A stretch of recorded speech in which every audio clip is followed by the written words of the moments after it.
Today, my guest is Professor Raj Aggarwal. I'll keep my introduction short to maximize our time with him. In the next 30 minutes or so, we'll talk about Raj as a person. Professor Aggarwal is a thought leader and an esteemed scholar, and finally is a mentor to many PhD students and junior faculty. For the sake of time, I'll skip many of his accomplishments and give you a very quick snapshot. Professor Aggarwal is an AIB fellow. He is on the Kent State University Foundation Board and is a visiting research scholar at the Federal Reserve Bank of Cleveland. He was the former dean at the University of Akron.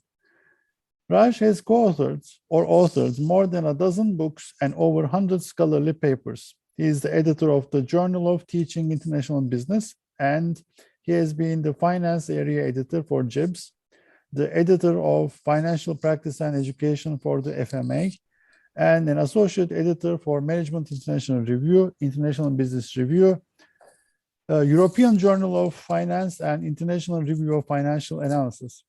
He has served as the president, vice president, or program VP of the Eastern Finance Association, Financial Management Association, and the AIB.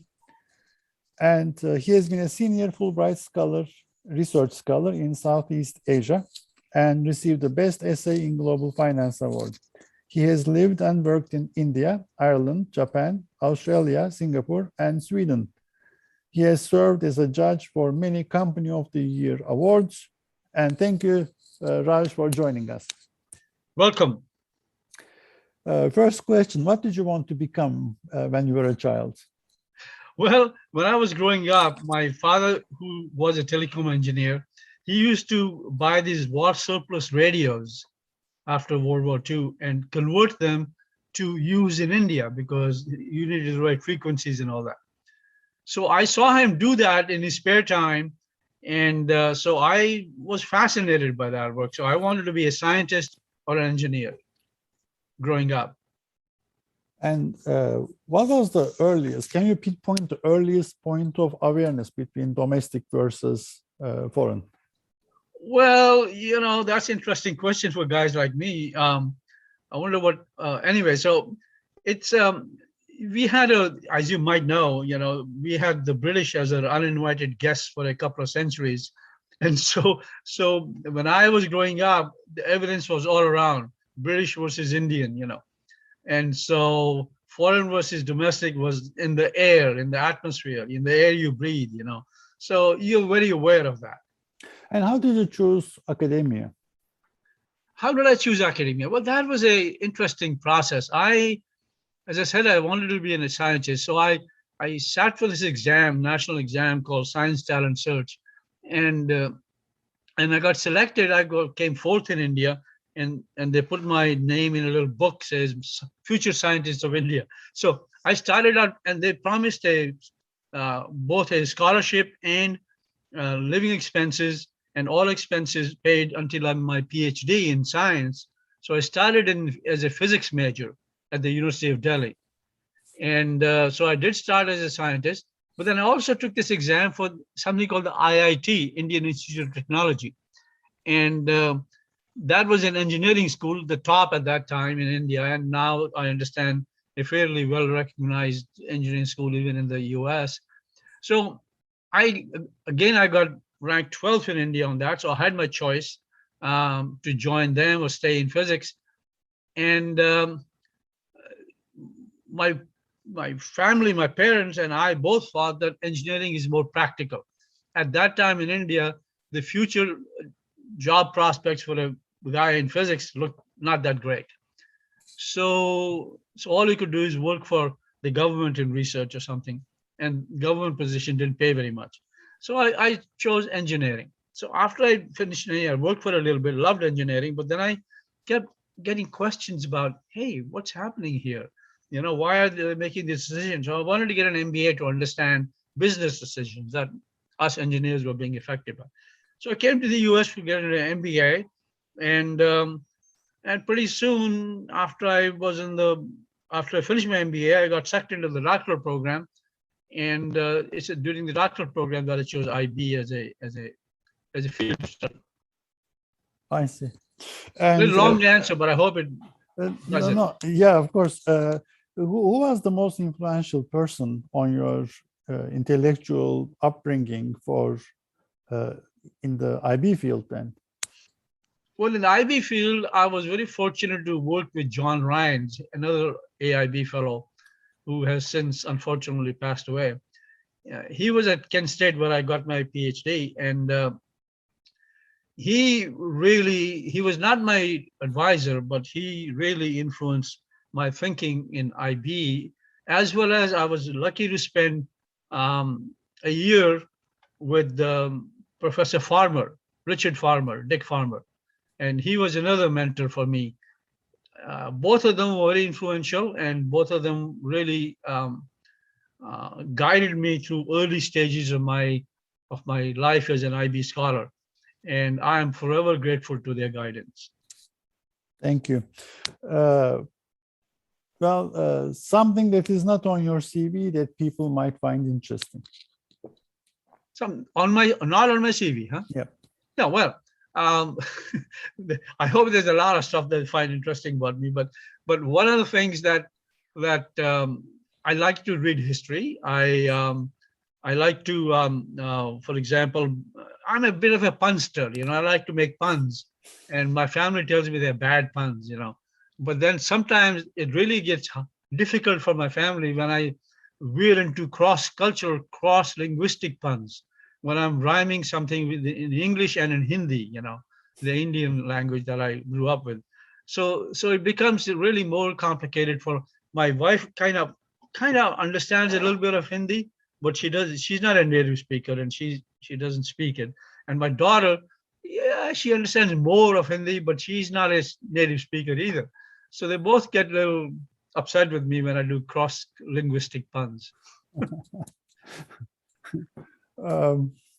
Okay, if you could do it all over again, if you could start all over and choose a completely different life, what would you choose? What would be the second best alternative career path for you? I would have probably stayed in physics. Okay. Yeah, but actually, I mean, this has been always true in emerging markets, in developing countries. The top schools, top students in every country get into math, physics, chemistry, which Right. don't really pay. There are no jobs really. Business pays, economics, because you go and find a job in a bank, pays. Right. If you're lucky, you start your own company, you become a vendor of some sorts. Right. A lot of my classmates did that, And there's actually quite inefficiency in the mental power, which is unused in developing nations because of the exam system. Yeah. They select the best ones, but the best ones basically, it's a different reality, obviously. Okay, regrets. Have you got any regrets? Things that you wish you would have done or done differently? Well, I'm retired now for the last 10 years, and in any exam in life, there are a lot of things you regret. But I know, it's there were a lot of turning points in my career, for example, where I got some offers I didn't take, I should have taken maybe, and I think other than that, my philosophy is that you try to do the best you can every moment. Use all the knowledge and gifts you have, talent you have, to make a decision that's important. And so, based on that, I can say that I look back and say, well, yes, in a daydreaming sort of sense, that I maybe life would have been different if I had taken the other decision rather than the one I took. But other than that, I mean, I'm not sure I have too many regrets. I mean, I think, as most people, I should have spent more time with my family. That certainly is true for me, and that's true for a lot of people. So that's definitely a regret. What did you learn from your biggest failure? Well, first of all, to be humble. I have a lot of them. So sometimes, it's just humility is very important. And I believe by now I'm quite a humble guy. And it's important to be humble, I think, because you can't learn anything if you're not humble. very act of learning means you realize you don't know something. And so humility is sort of a prerequisite for a good scholar. And so like I said, made a lot of mistakes and blunders, and I learned from them to be open-minded and open to other alternatives and have some humility. And that helped my scholarship, that helped my life, helped my interpersonal relationships. So I think that's really the main thing that I learned. Now, in every case where there's a failure, you have specific things to learn about the situation. But overall, I think failure is very important for scholars. They need to fail. If they don't fail, they're not good scholars. Interesting. Raj, you've been to every level of the field, every level of the academia. You've been assistant, associate, full professor, chair professor, dean. You've done everything. And how do you explain what you do and the importance of your research to people who don't read your work regularly? So someone in the street, in a coffee shop. What do you do? What's your research? Well, to a coffee shop guy, I would say, well, my job is to find ways to bring more products to you, interesting products to you, and bring them at a cheaper price. Because what I do is I make organizations and especially cross multinational companies more efficient. And that's what I do. And by helping them more efficient, you get more products and cheaper products. And there are certain realms within that overall goal that I focus on sometimes, and especially the international financial aspects of it. How to finance a company, how to how is a company governed in terms of its board of directors and so forth. So foreign exchange risk management, effect of culture on finance. So these are the kind of things that I do, but ultimate goal is for you to have wider variety of products and at low prices. Okay. About creativity in scholarship, to write creative papers, interesting questions. What does your mind think of when it wanders in the state of idle curiosity? Or how do you come up with these interesting papers to write about? Well, I think it's always an evolution. You do one paper and you see the gaps in the literature on the second one, the next one. And so a lot of it is just evolution, one finding leads to more gaps. As they say, the more you know, the less you know. And so you learn, that's one thing. And the second thing, of course, is that I try to look for ideas that are interesting. For example, I did my dissertation on foreign exchange risk management. Now, remember, I did my dissertation from 1970 to 1972. At that time, exchange rates, the US dollar was fixed. So people are saying, what are you talking about? Exchange rates don't change. Why are you looking at this issue? And well, having come from India, I know the exchange rates change, although periodically. The Indian rupee was fixed, but every few years it'll devalue. So I had that advantage. So I did my dissertation, and I have to thank Mr. Nixon for this, or really France for that. So I did my dissertation 70 through 72, and in 1973, the French started sucking up a lot of gold out of the US, because at that time, the US dollar was redeemable for gold, that is by central banks. And so France started demanding a lot of gold in return for the dollars they held, because they knew the dollar was not stable the way it was going. So because of the outflow of gold, Nixon had to do, he was a president at that time. So he had to do something to stop this hemorrhage. So he floated the dollar. So we're no longer redeeming it in gold. We are just based on other currencies, and it floats. As soon as he floated the dollar, my dissertation and my field of expertise became valuable, both to companies and as an academic field. So I got very lucky in a sense that I had a great start in my career. And ever since then, I've sort of thought, let me think a little bit ahead of other people and see what I can pick up that people are not picking up. My latest endeavor, for example, is to research the impact of cultural differences in finance. Now, to most IB people, that's a no-brainer. Yeah. But look at the finance literature. Nobody's talking about cultural differences and their effect on finance, hardly anybody. And so I said, and I had some success with that in the 2000s. And so I sort of pioneered that field in some sense in finance.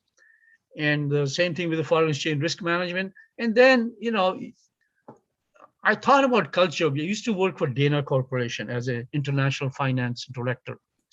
And I noticed that one of my jobs was to put together consolidated statements by the 5th of each month for all the foreign subsidiaries. We had 28 of them in 28 different countries. So some people sent me the information without any problem.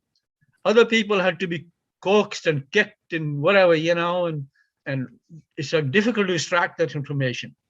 The French, for example, said, we don't do pro formas because these are pro forma numbers. And so it was for the 30th of the previous month by the 5th of the month. And so that we don't do pro forma numbers. That's illegal. We can't do that. And so forth. There were all these differences in accounting numbers. Some of them included some things in the expenses, other people didn't include it. They included different things. So the accounting systems are very different. And so I started wondering, why is that difference? And there was so much, and my conclusion at that time was that there's so much cultural differences in how people view accounting numbers and finance numbers that it was really quite amazing to me at that time. And so that question kept gnawing at me, and until I started doing scholarly work in that area. I mean,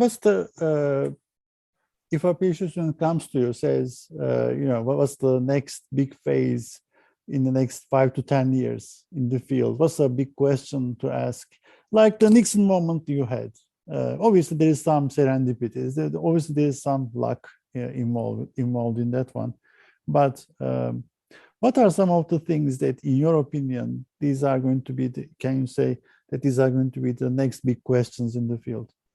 Well, first of all, I hate to speculate because that's what I'm doing. You're asking me to speculate. And it's very dangerous because 90% chances I'll be wrong. So having said that caveat, keep that caveat in mind. And other thing to keep in mind is that I've always got one leg in business and one leg in academia. That's one of the characteristics that most academics don't share with me. So some of the things I'm going to say are going to come from my practical experience on boards of directors and so forth. At least in the last 30 years, I've been on boards of directors of companies, private companies. So when I think about what's next, I think obviously, which I'm not the only one saying that, digitization of business is going to be absolutely big. It's a big thing in the next 5-10 years, because you've got to understand the process and how it's changing a traditional view of IB. Because, for example, a lot of people are saying, is globalization dead? Is trade is down? So maybe globalization is dead. And I think we are missing out because of services, and our method of data collection in any country is very poor when it comes to services. And I think what is happening is that global exchange is becoming more and more digital, and we're not measuring it properly. And so it's just changing form in a sense. And so digitization would be absolutely and its impact on traditional theories of IB and understanding is going to be big, at least should be big, in my opinion. I think the second big thing, which we are starting to go into that path, is that we have a lot of times paid inadequate attention to practical issues. For example, there are so many institutional differences between countries, and we usually take into account only one or two of them. And the point is that there are so many important institutions that govern business in a country that is different from business in another country, that we need in international business research, we need to take into account more of these institutional differences and frictions in real life. So for example, finance is a resource, but there is very little work in international business thinking about finance as a resource. accounting is an evaluation of existing operations, directing people to put their resources where that does the most good. And that is not adequately represented. That real life decision problem is not adequately reflected in IB research at this point, in my opinion. So these are a couple of areas that I think that the practical issues, the practical frictions, the institutional differences, and of course, digitization and its wider implications for IB. And what's your take on interdisciplinary research, multidisciplinary research? Do we need it? Do we need more of it? Or do we need to, because IB field has changed from what it was 40 years ago. And today it's very focused. The papers are quite marginal, really. Right. So what's your take on interdisciplinary and multidisciplinary research? Well, you know, when you think about it, of all the business school disciplines, whether it's accounting or marketing, they're all multidisciplinary in a lot of ways. In real life, they are multidisciplinary. And theoretically, we may not see that. But every time I've served on the board of directors, there's never a problem that is simple. It's always organic, mixed up marketing, finance, and sociology, and consumer behavior, and employee behavior. And, you know, so in real life, the problems, at least that rise up to the level of a CEO and the board, are usually complex interdisciplinary problems. So not an international business of all the fields is probably more international, more intercultural, more interdisciplinary than any other field. Because you think about a global mindset, I mean, it's interdisciplinary. You can't have a single discipline focus. So to me, IB research is inherently interdisciplinary. I think you need to steep your IB research in interdisciplinary insights. There is no doubt about it in my mind. Otherwise, you get to be very narrow. You get what I call physics envy in international business, where you have neat theories and then this empirical evidence fits right in there like physics. Unfortunately, IB is not physics, but a lot of people, a lot of scholars, especially younger ones these days, try to make IB into a physics, like physics. So there's a lot of physics envy. And I believe that does not serve IB thinking properly. Interesting.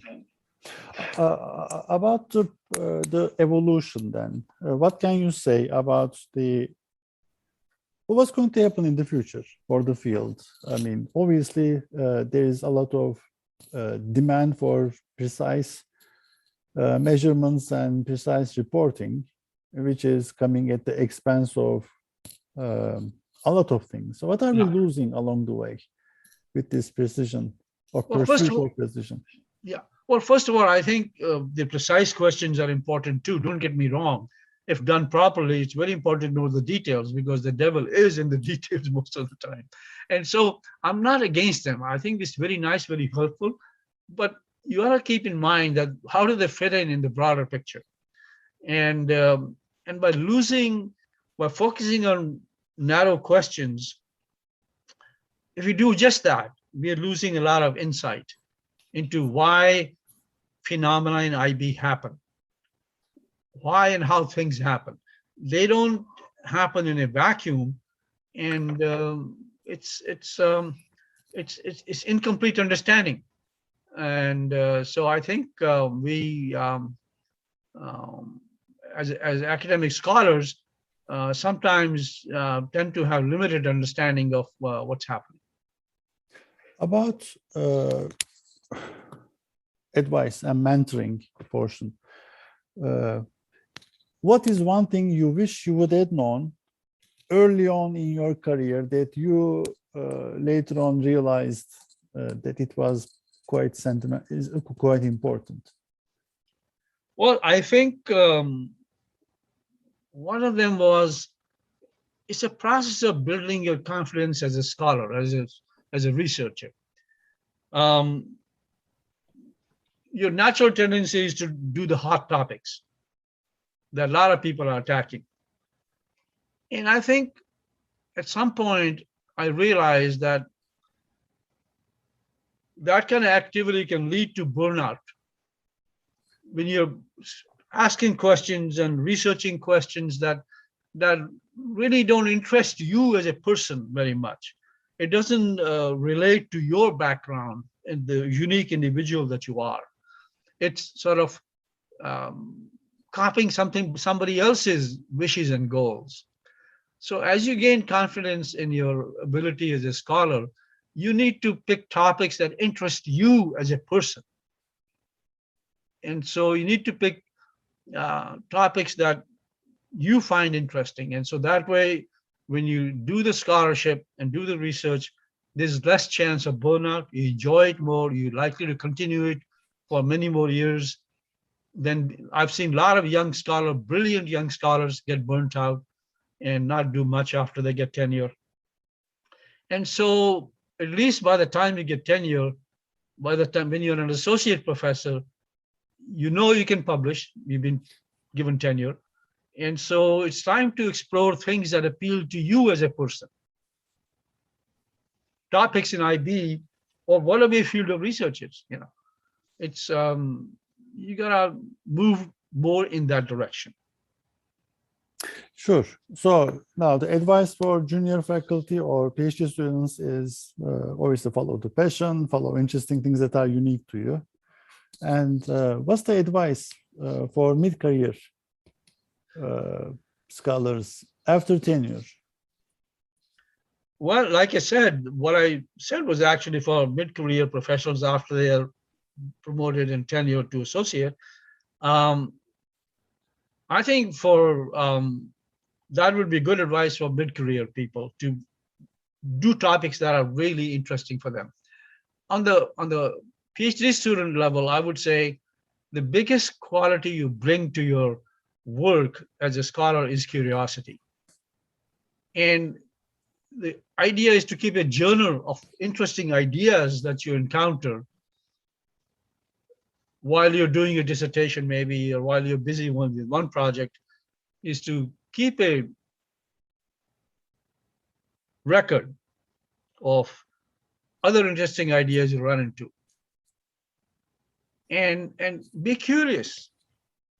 And also one of my goals used to be, and that's what I try to inculcate in my students, is that at least during when I was active as a scholar, I'm only slightly active now. I'm somewhat active still. I can't get rid of my obsession to do some research. But in any case, I would say that be curious and learn new research methodologies anytime you can. That time spent in learning new methodologies is extremely valuable because you don't know where you're going to apply it, when you're going to apply it, and you have to have a toolkit of various research methodologies that you can apply. So I think that's the two things I would say. Just bring your curiosity, keep a journal, and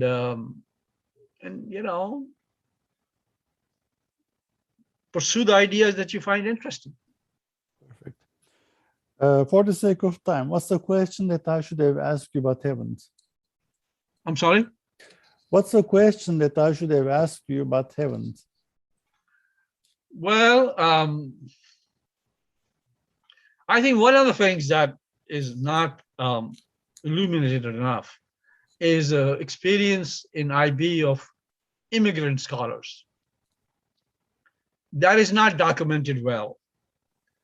And I think I don't know if I call it IB research, but it's like meta research, You need to document how the career experiences of immigrant IB scholars are compared to native-born American scholars. I think that'll be an interesting topic because the more I reflect back on my career, the more I think about it, especially being a dark-skinned person. I think that's something that I did not talk about. I did not think about it very much even when I was going through my career. But looking back on it, I can see the effects and see the impact of that. And I think that's not as well documented as it should be. Would you consider the British as an immigrant IB scholar? if you're a British IB scholar, would you be considered an immigrant IB scholar? Because your definition was non-American, you said? Well, yeah, I mean, in the sense that, look, I'm getting into a very deep morass here when you ask me to define an immigrant IB scholar. I mean, for example, in the US, it's somebody who grew up in another country. It could be even an American that lived in Germany or Asia somewhere all their life because their parents were in that business. So I had in mind people from Turkey, from India, from whatever, different places, Africa. Do you foresee differences in training? Do you foresee differences in mentality? What is the thing that propels you to think there's going to be differences in immigrants IB scholarship? Well, I think that a lot of times, I don't know how to put it. The women's movement gave me some vocabulary to talk about immigrant scholars, dark-skinned scholars. You're in a meeting and you'll say something, and yes, they maybe even acknowledge it, maybe not, and the discussion moves on. And a non-immigrant scholar says the same thing a little bit later, and oh, that's a great idea, wonderful, yes, how can we take it forward? So those kind of events, as an example, have been huge. Okay. And there are other things like that. I mean, Okay. Right. This was very interesting. Thank you so much for your time. I learned a lot from this interview. I'm sure the audience will agree with me. Thank you. Thank you very much for asking me to do this. You take care and have a wonderful day. Thanks.